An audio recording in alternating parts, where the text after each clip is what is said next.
Assalamualaikum warahmatullahi wabarakatuh. Welcome to a brand new video, ladies and gentlemen. In today's video, as you can see here, I have the Gospel according to John, and this is the Anchor Yale Bible commentary by the great Professor Raymond Brown. Raymond Brown has passed away in 1998, but his work remains. Let me just adjust my camera here. His work is definitely something as a legacy that a lot of people should engage in, and they should definitely read his work. Raymond Brown is a Catholic priest, a Trinitarian, but in this commentary he approaches things from a historical critical perspective. A lot of people label Raymond Brown as a liberal, so on and so forth. According to devotional Christians or evangelical Christians, no doubt he is a liberal because his views are pretty much different. His views, as expounded here, is non-devotional. But I'm not sure if that is actually Raymond Brown's theology or it is just him playing by the historical rule. Well, but whatever it is, he's a scholar of the New Testament. He's a scholar of John, the scholar of John, the number one scholar of John, right? Him and J. Louis Martin, Bultmann as well. But Raymond Brown is the Johannine scholar of our present era, right? Within the past 100 years or so. And in today's work, I'm not here to review the Anchor Bible, right? I'm just here to read with you, to show you what he had written here. This is page 23, and this is a detailed comment on the word with God, right? So before this he was talking about the formation of the prologue, so on and so forth. You can read all this for yourself, okay? And he also discusses the verse by verse, the words here, for example. But I'm more interested in this video to show you, to read with you, and also show you so you can read along with me, inshallah. The first strophe, the word with God, verses 1 and 2. If it is unusual to open a gospel with a hymn, the praise of the word is not an unfitting opening to the written account of the apostolic kerygma. In verse 24, right, and 15:3, not verse 24. In 5:24 and 15:3, Jesus characterizes his message as a word. The prologue shows that the messenger himself was the word. Okay.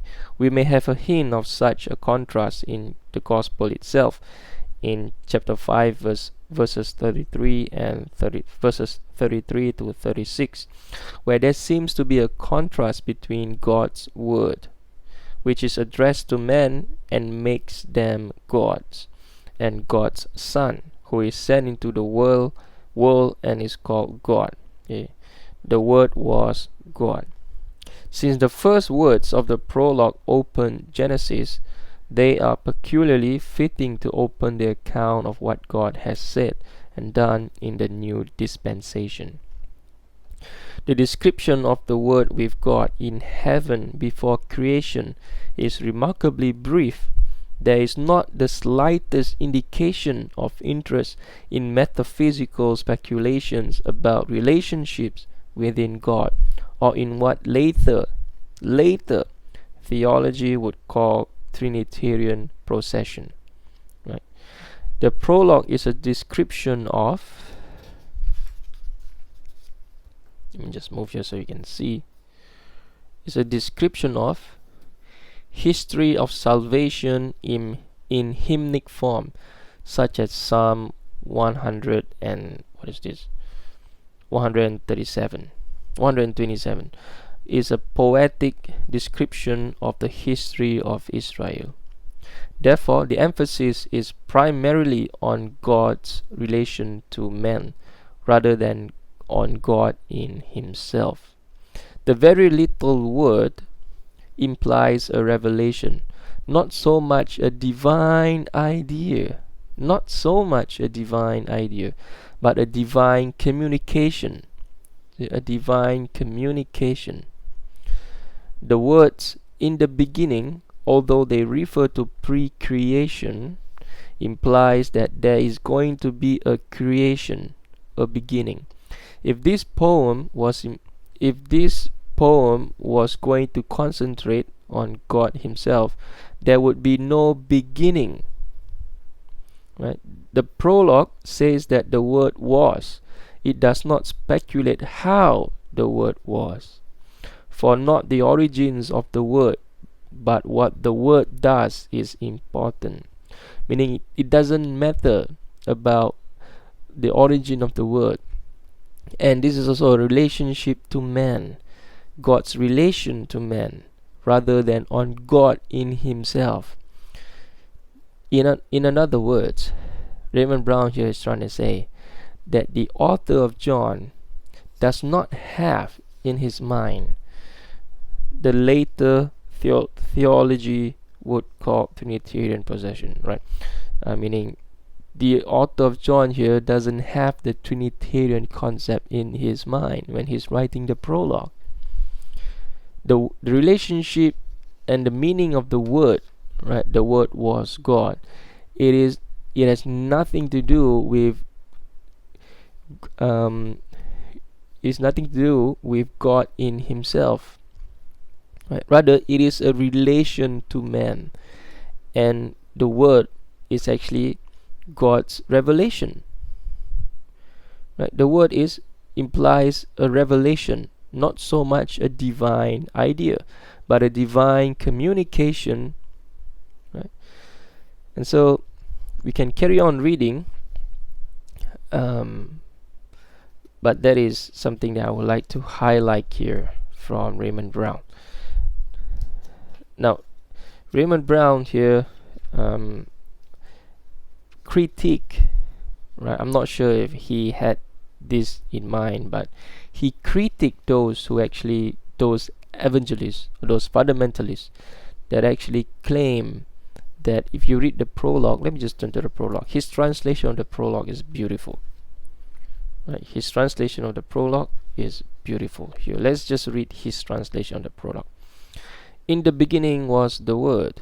The Word was in God's presence, and the Word was God. He was present with God in the beginning. The first strophe. The second strophe.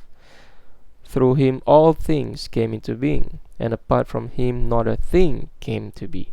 That which had come to be in him was life, and this life was the light of men. The light shines on in the darkness, for the darkness did not overcome it. And this is an addition, right, an insertion of a much later person, or probably the much later redactor, that talks about John the Baptist, that testify the word. He was in the world, and the world was made by him, yet the world did not recognize him. To his own he came, yet his own people did not accept him. But all those who did accept him, he empowered to become God's children. Right? This is fantastic. He empowered to become God's children, meaning there's no mention of Jesus here for now, right? Suppose evangelists or evangelical Christian talk about the word here is actually Jesus, right? And so Jesus empowered people to become God's children. That is, those who believe in his name, those who were begotten, not by blood, nor by carnal desire, nor by man's desire, but by God. Right? How beautiful is Raymond Brown's translation. And the fact is, it is closest to the Greek. And the word became flesh, and made his dwelling among us. And we have seen his glory, the glory of an only Son, coming from the Father, filled with enduring love. Right, again, we have testimony of John the Baptist here. Right? And of his fullness we have all had a share, love in place of love. For while the law was a gift through Moses, this enduring love came through Jesus Christ. No one has ever seen God. It is God, the only Son, ever at the Father's side, who has revealed him. In other words, right, God, the only Son, ever at the Father's side, who has revealed him. Now you can read the notes here, what God, the only Son, meant, right?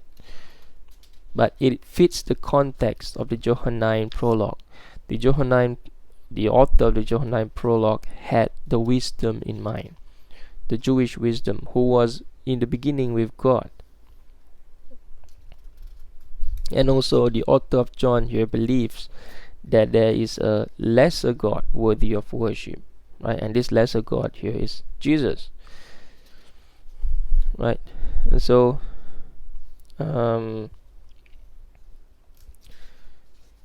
I the right verse here? Let's find God, the only Son, right here, discussing it, right? No one has ever seen God. It is God, the only Son, ever at the Father's side, who has revealed him. Okay. We go to reveal him first and see. Right. The him is not expressed but is demanded if we translate the verb as revealed. The verb ekegestai means to lead, but it is not attested. Right? It is not attested in this meaning in the New Testament or in early Christian literature. BDAC, this is page 275. There it means to explain, report, and especially to reveal divine secrets. Right? In the article he has devoted to this verse, also prologue, you can read page 36 here. Boismart defends the meaning lead here, connecting the verb with the phrase into the Father's bosom. Right? Thus, though no one has ever seen God, the only Son who is with the Father has led man into the Father's bosom. And so the Word who was with God has become man and led man back up to God.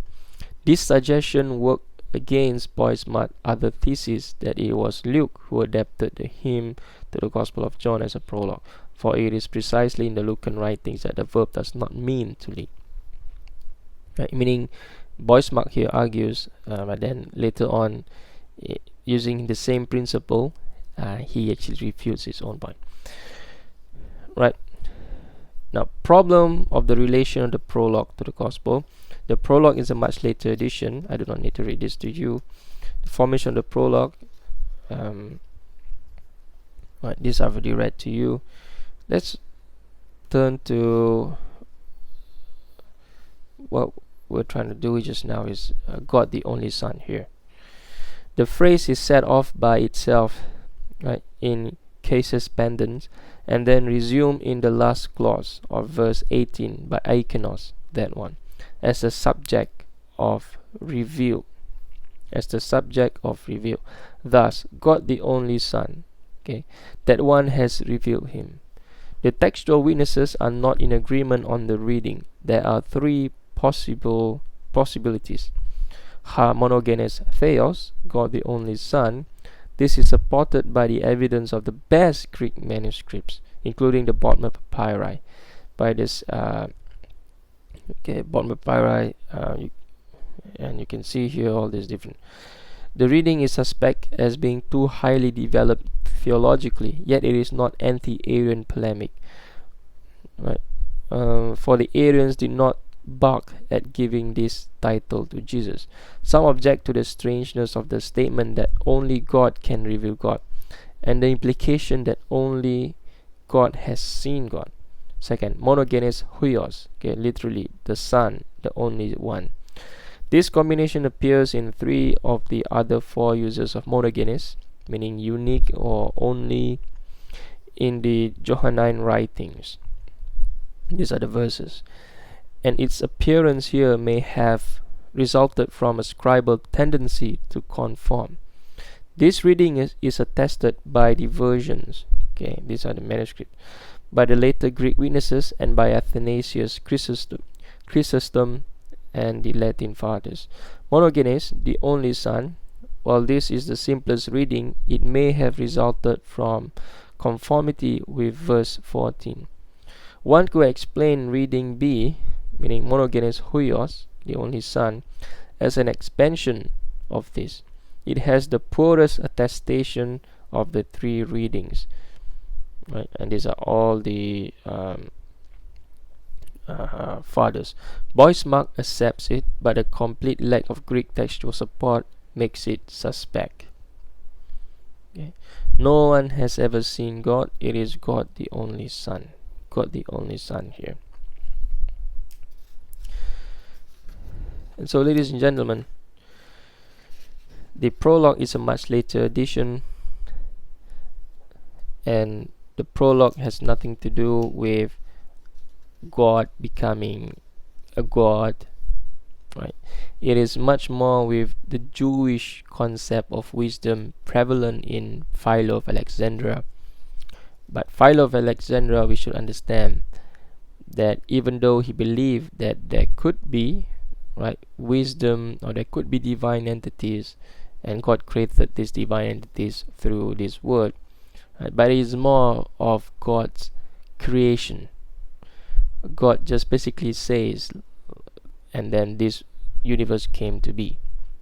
Right? We can understood it that way as well. And if we understood it that way, that will be different from the Jewish wisdom, but that will be closer to the Islamic creed. Right? But in the first century context, if we have Philo of Alexandria and we have evidence from Hellenistic philosophy, so on and so forth, it is more about the Jewish wisdom idea prevalent in Philo of Alexandria, and probably prevalent in Paul as well, we can argue, right? Especially in the hymns in Philippians, if Paul actually wrote that, because the hymns in Philippians, some scholars say that it is very different from other Paul's genuine writings. So it could be a much later insertion, just like the prologue. Right, the prologue is very different than the other Johannine writings, including chapter 21 as well, which is also a much later edition. This is the Gospel according to John by Raymond E. Brown, and this is the Anchor Yale Bible. If you want to get a critical commentary, I would only recommend 2 commentaries. If you only want to get the critical commentaries, like single volume commentaries, right? I would recommend the Anchor Bible, right? And I would also recommend the Hermeneia commentary. Now, there are other great commentaries out there, and I've not reviewed all of them, and I've certainly not read and used all of the commentaries out there. But scholars recommend the Anchor Bible as well as the Hermeneia biblical commentary for a single, for multi-volume commentary. And you can see here John, this is from 1 to 12, right? Because Raymond Brown has another one, and he also commented on the Johannine epistle, which is also another 700 pages long as well. But ladies and gentlemen, this is the great Raymond Brown, and he disagrees with the Christian fundamentalists that the word is actually about God being God. No, it's more about God's relation to human being, right? It is God's creative power, creative nature through the word, right? And so, ladies and gentlemen, we should understand that the Trinitarian have read back into the prologue to talk about Jesus being God, with God, and so Jesus is God, but there's only one God, And so they invented three persons, one being. Later, by the first council of Thessalonica, first council of what is this council of 381? I forgot the name. My goodness, right? And so when Emperor Theodosius II, he became the emperor, he subscribed to the Trinitarian Christianity, and so because of that, the entire Roman Empire majority adopt the Trinitarian Christianity. There are a lot of disagreements and disputes still happening, but no doubt a lot of people became Trinitarian all the way until today. But historically, despite being a Trinitarian, as far as I can tell, Raymond Brown, or he calls you Father Brown because he's a Catholic priest, Roman Catholic priest. Raymond Brown here has been honest with us, right? And he mentioned that the prologue is actually not talking about the doctrine of the Trinity. And if you actually read his commentary, there's so many information inside here, so many information that you cannot pass on, right? There's about 90 plus pages or so of introduction, right? 90 plus pages or so. If you minus away bibliography, right, there's a lot of introduction. It talks about the authorship, it talks about realized eschatology, Gnosticism, about the end of times, what was the Johannine belief about the end of times, and so forth. Also talk about the present state of Johannine study. Now this commentary finished in 1960, right? In 1960, and so 1960 or 1970, I can't remember. In the 1960s. And so in the 1960s to today, there's about 60 years. Right? It was first published by Doubleday, right? And if you actually go here, right, it was published in 1966. Published in 1966 by Doubleday, a division of Random House. I can't read for today. I can't read today. So anyway, ladies and gentlemen, you should definitely check out this or the Hermeneia commentary. But if you are just starting to get into the historical critical analysis of the New Testament or even the Old Testament, the Hebrew Bible, I would recommend that you actually go to the Hermeneia commentary first, because the Hermeneia commentary on John currently is not as deep. This is deep dive, super deep dive, right? And it talks about the manuscript, it talks about the Greek, so on and so forth. And so this is super deep dive. If you read the Hermeneia, it will give you information that you need to know, but the information will help you at least in tackling Raymond Brown's magisterial work here, right? If you are not familiar with the Gospel of John, if you are not familiar with the historical critical method, right, this book will overwhelm you, and so does all the other Anchor Bible commentaries. They will overwhelm you if you are not used, if you have not been studying for many years, right? You are just starting out, and so you will feel discouraged, you will feel demoralized, you will not know what is wisdom, you will not even know the people that he is talking about here, right? You will not know Bultmann, you will not know a lot of all these people, right? And so it will take time, and so I will recommend you to actually go to single volume Bible commentary. Start there first, read a few single volume Bible commentary, read the study Bible, read critical study Bible like the Catholic study Bible, right? The Catholic study Bible, it has a chapter on John, a great chapter on John, a great introduction on John, and so you should read all this first. Go to study Bible, go to single volume commentaries, and then go to the Hermeneia, and then finally go to Raymond Brown. That will, for me, that is the progression that I would recommend. Because if you just start with Raymond Brown's work, most probably you will not be able to understand what he's saying first and foremost, and then you lose interest because this is something that is beyond you. So you need to take step by step. Normally when people read commentaries, is for them to understand, right? And so if you, for example, if you want to understand right, the original language of the gospel, so on and so forth. For example, if you want to understand like something in the Gospel of John, you can read here, you can use his commentary, right? But you will not be able to just stick to his commentary. You will need to stand by dictionary of the Christian Church. You will need to stand by your Greek New Testament, and you need to be able to read Greek.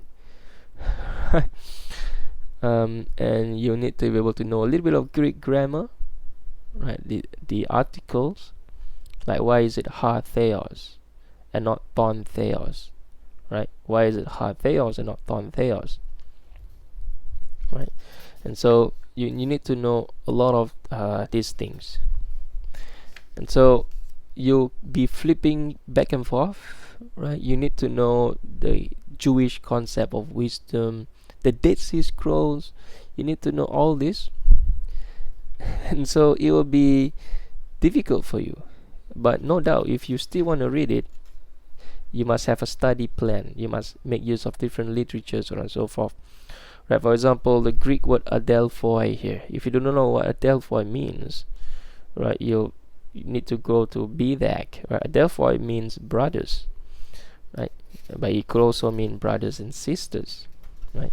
Whether you want it to be an inclusive language or an exclusive language,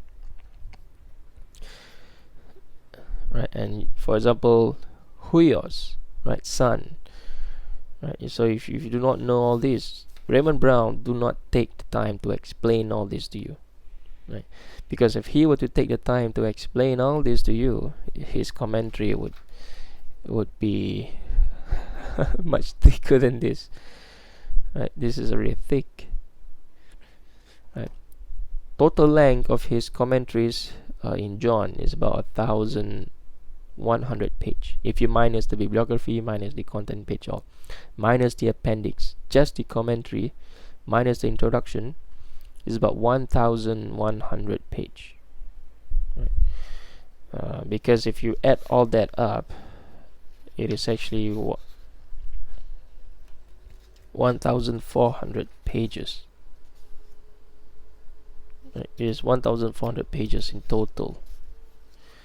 But if you minus away the introduction, right, sacramentalism, what is that, right? Say the vertical and horizontal view of God's salvific action. Right? All these you need to actually know a lot of background context. He will not explain to you what are the different eschatological views, right? He will not explain to you the concept. So yeah, this is Raymond Brown's magisterial work, and I think this is the most comprehensive take on the New Testament when it comes to the anchor Bible commentary. And the Gospel of John is the most famous gospel, right? Even though Matthew is first and Mark was written first historically, the Gospel of John is the most famous gospel.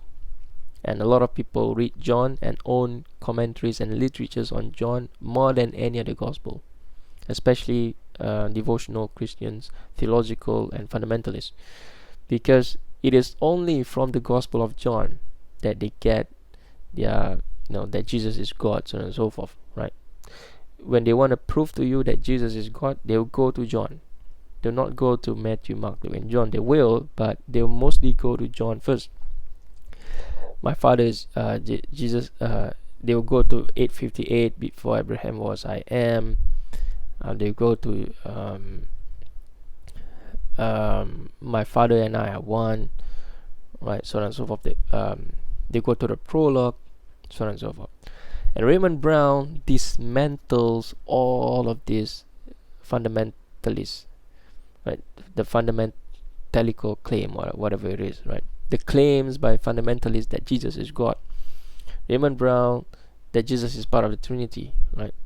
Raymond Brown dismantles all of that argument, dismantles it, right? And which is why you'll find that Christians that make videos about the New Testament, Trinitarian Christians that make videos about the New Testament from a devotional perspective, and when they recommend commentaries, they would never recommend Raymond Brown's work.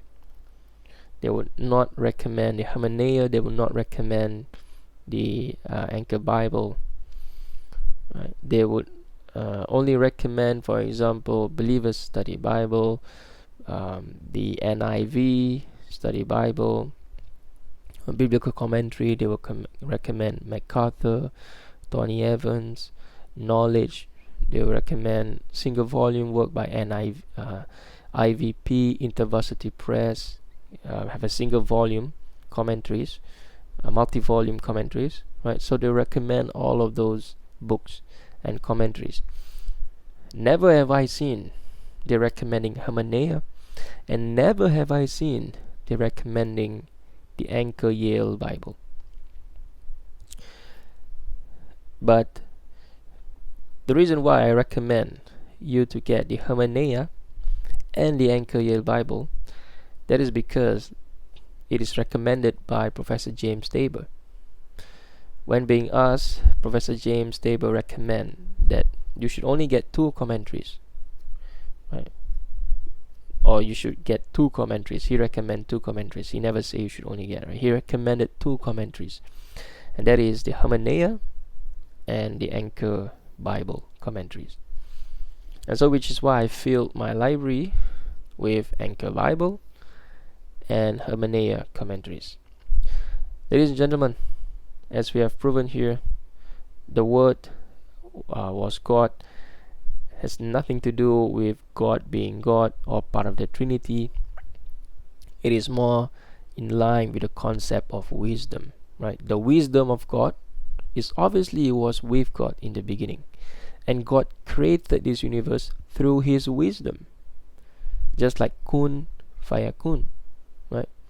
And so if you really read the Johannine prologue in context, it can be argued that it has a more leaning, it is leaning more towards the Islamic understanding of the word kun, right? Be and it is.